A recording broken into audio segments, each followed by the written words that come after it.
Bismillahirrahmanirrahim. Assalamualaikum warahmatullahi wabarakatuh.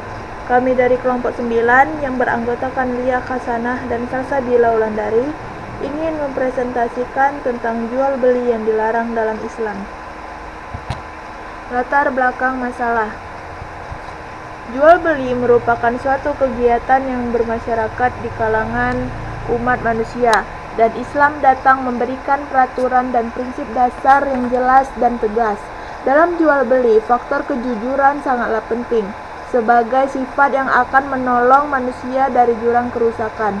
Hal ini cukup beralasan karena pada umumnya manusia akan berusaha mencapai hasil yang sebesar-besarnya dengan biaya yang serendah-rendahnya dan dalam waktu yang sesingkat-singkatnya. Kegiatan tersebut wajar dan logis, akan tetapi kalau menempuh jalan yang tidak semestinya tentu akan menjerumuskan dirinya kepada garis kebijaksanaan yang dilarang Allah. Jual beli yang dilarang hukum Islam diantaranya adalah jual beli yang mendatangkan kemudaratan, seperti tipu muslihat atau gharar, dengan cara mengurangi timbangan atau takaran dan mencampuri barang yang berkualitas tinggi dengan barang yang rendah.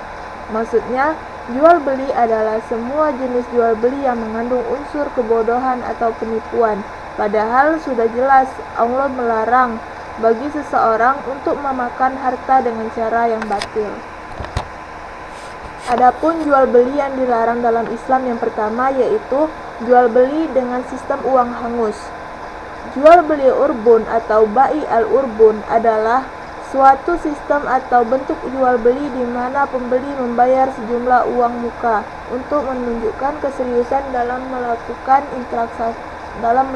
transaksi jual beli.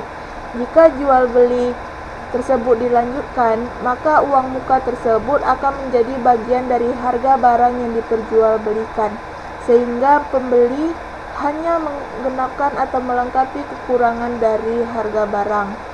Namun jika transaksi jual beli dibatalkan, maka keseluruhan uang muka menjadi milik calon penjual dan sedikit pun tidak dikembalikan kepada calon pembeli.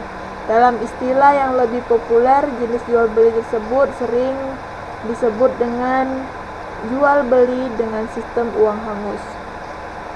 Jenis jual beli ini termasuk yang diharamkan karena penuh dengan kezaliman, rekayasa, serta mengambil hak orang lain secara batil dan dapat merugikan pihak lain, sebab pada prinsipnya uang muka merupakan hak milik pembeli, sehingga jika terjadi pembatalan transaksi karena faktor-faktor tertentu, maka uang muka harus dikembalikan kepada calon pembeli, karena pembeli tidak mengambil sedikit pun dari barang yang sedang ditransaksikan.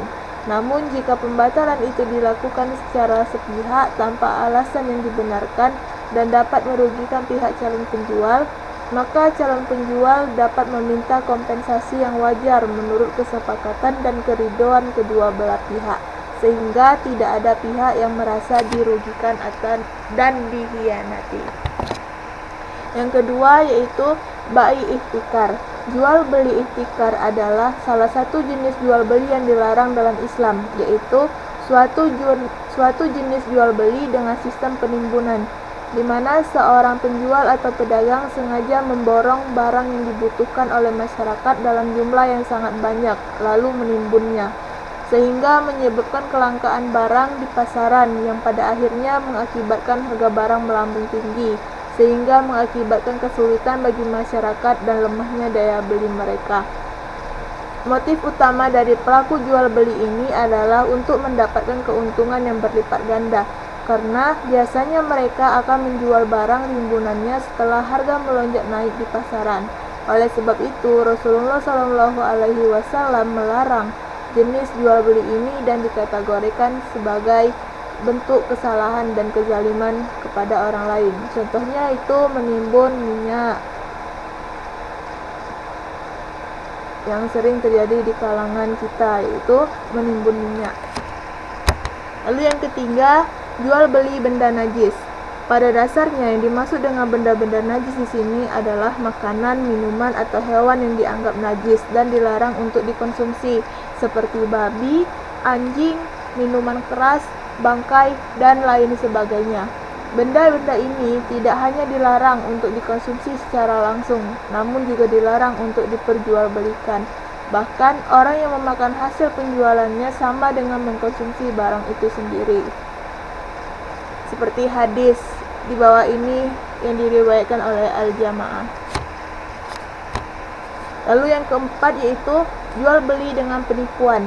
Jual beli ini telah diumumkan, dikenal di tengah masyarakat sebagai salah satu bentuk jual beli yang dilarang dan tidak disukai oleh masyarakat, baik dengan cara-cara tradisional hingga cara-cara penipuan yang modern. Sehingga dalam pembahasan ini penulis hanya mengemukakan salah satu dalil yang melarang disertai beberapa contoh jenis jual beli dengan penipuan yang banyak dijumpai di tengah-tengah masyarakat. Adapun salah satu dalil yang melarangnya yaitu pada hadis yang diriwayatkan dari sahabat Abu Hurairah, yang artinya dari Abu Hurairah radhiyallahu anhu, Rasulullah SAW pada setumpuk makanan lewat pada setumpuk makanan, kemudian beliau memasukkan tangannya ke dalam tumpukan makanan tersebut, maka jari-jari beliau terkena makanan yang basah. Beliau bertanya, "Apa ini wahai pemilik atau penjual makanan?" Ia menjawab, "Terkena hujan."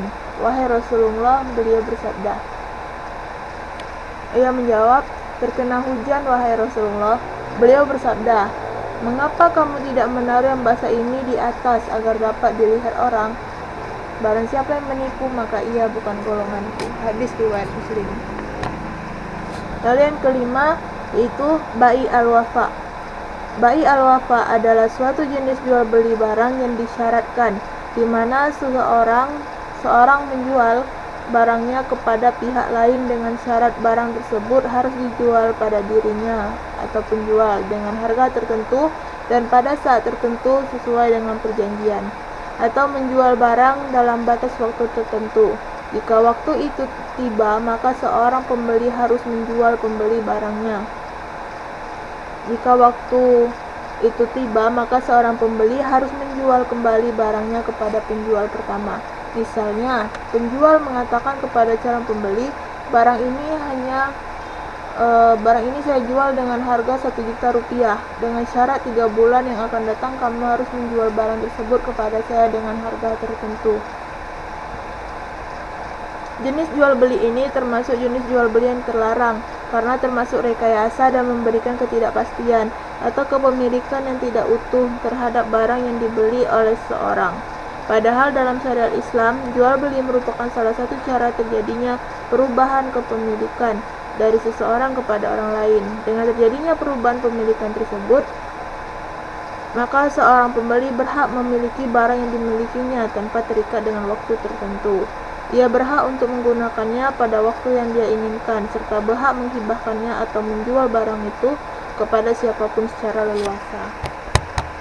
Lalu yang keenam yaitu jual beli muhaqalah, muqadaroh, mulamasah, muhabazah, dan muzabanah.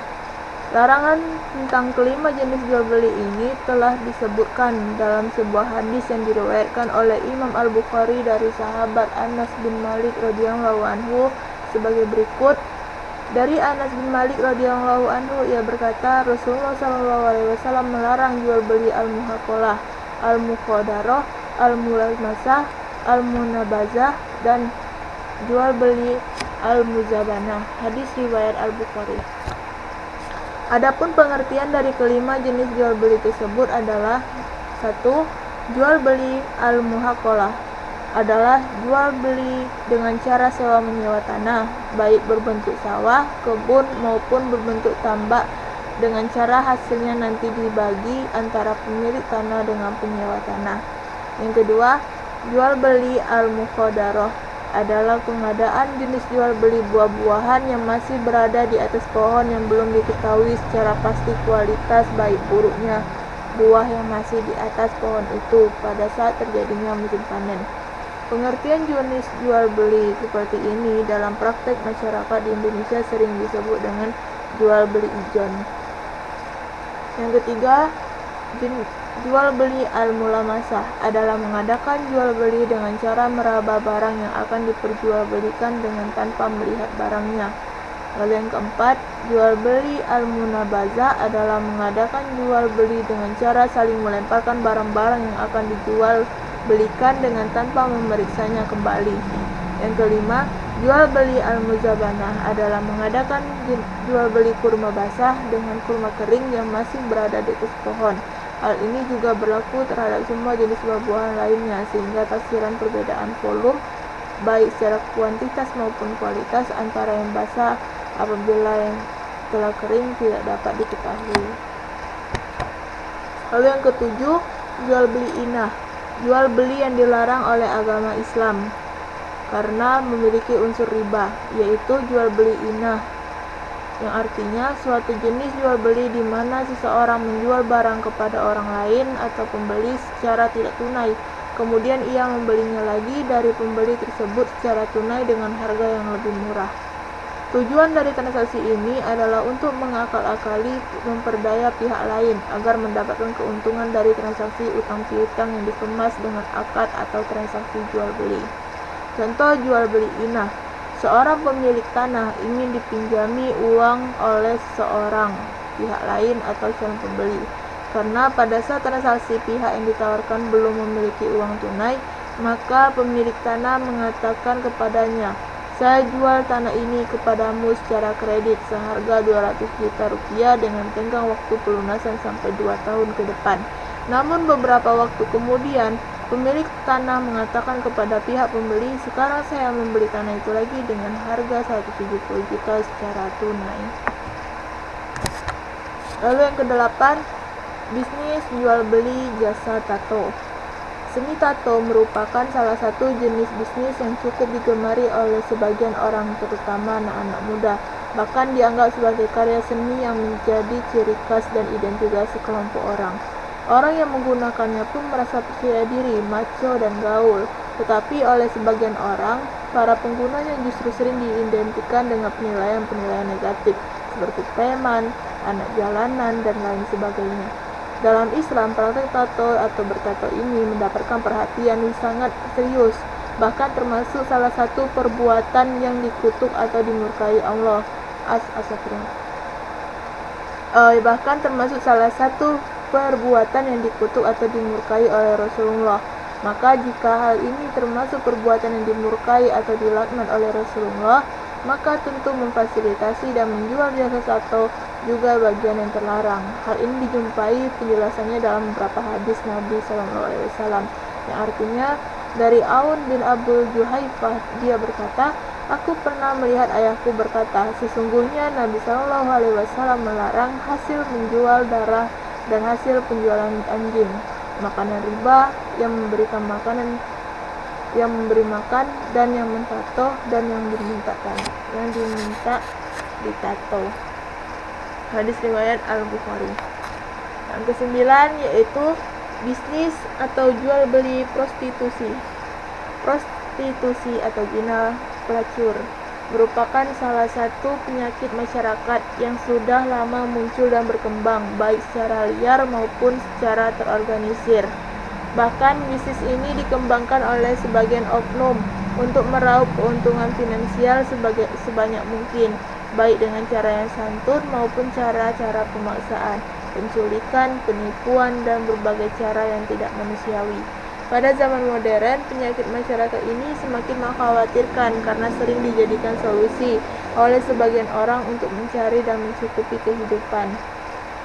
Jual beli kenikmatan ini telah diharamkan dan dilaknat oleh Rasulullah, sebagai mana yang dijelaskan dalam hadisnya, bahwa Rasulullah melarang uang hasil jual beli anjing, mahar seorang pezina atau prostitusi, dan upah bayaran dukun. Lalu yang ke-10, jual beli babi dan anjing. Keharaman dan kenajisan tentang dua jenis benda atau makhluk ini banyak dijumpai baik dalam Al-Quran maupun hadis Nabi. Berikut ini yang merupakan dalil tentang kenajisan sekaligus keharaman babi dan anjing baik dalam Al-Quran maupun hadis. Dalam Quran surah Al-Maidah ayat 3 yang artinya, "Diharamkan bagimu memakan bangkai, darah, daging babi, daging hewan yang disembelih atas nama selain Allah, yang tercekik, yang terpukul, yang jatuh, yang ditanduk, dan diterkam binatang buas, kecuali yang sempat kamu menyembelihnya, dan diharamkan bagimu yang disembelih untuk berhala, dan diharamkan juga mengundi nasib dengan anak panah. Lalu yang ke-11, yang terakhir, yaitu jual beli khamar dan obat terlarang. Salah satu jenis jual beli yang dilarang adalah jual beli khamar dan sejenisnya. Mengkonsumsi barang-barang yang terlarang ini telah disebutkan secara tegas baik dalam Al-Quran maupun hadis. Ketika Allah dan Rasulnya melarang mengkonsumsi sesuatu, maka sesuatu itu pun dilarang untuk diperjualbelikan, sebab memakan hasil penjualan barang haram sama dengan mengkonsumsinya. Adapun ayat Al-Quran yang menjelaskan tentang keharaman konsumsi khamar dan sejenisnya itu terdapat di Quran Surat Al-Baqarah ayat 219, yang artinya, mereka bertanya kepadamu tentang khamar dan judi. Katakanlah pada keduanya terdapat dosa yang besar dan beberapa manfaat bagi manusia, tetapi dosa keduanya lebih besar dari manfaatnya. Nah, kesimpulan dari materi yang telah disampaikan itu secara tegas Rasulullah pernah bersabda bahwa perdagangan atau bisnis adalah suatu lahan yang paling banyak mendatangkan keberkahan. Dengan demikian, aktivitas perdagangan atau bisnis nampak menyerupakan arena yang paling memberikan keuntungan. Namun harus dipahami bahwa praktek-praktek bisnis yang harusnya dilakukan setiap manusia menurut ajaran Islam telah ditentukan batasan-batasannya. Oleh karena itu, Islam memberikan kategorisasi bisnis yang diperbolehkan atau halal dan bisnis yang dilarang atau haram. Jual beli itu sendiri adalah terpuji dan penting sepanjang tidak melalaikan ibadah seseorang atau menyebabkan dia menunda pelaksanaan salat berjamaah di masjid. Maka bersikap jujurlah dalam berdagang. Itu adalah cara yang terbaik untuk memperoleh rezeki. Sebaliknya, melakukan bisnis dengan kebohongan, kecurangan, dan tipu muslihat, maka ini merupakan cara memperoleh rezeki yang paling buruk. Ya, sekian presentasi dari kami. Jika ada kurangnya, mohon maaf. Jika lebihnya itu, jika ada baiknya itu hanya dari Allah Subhanahu wa taala. Kami akhiri, wabillahi taufiq wal hidayah. Wassalamualaikum warahmatullahi wabarakatuh.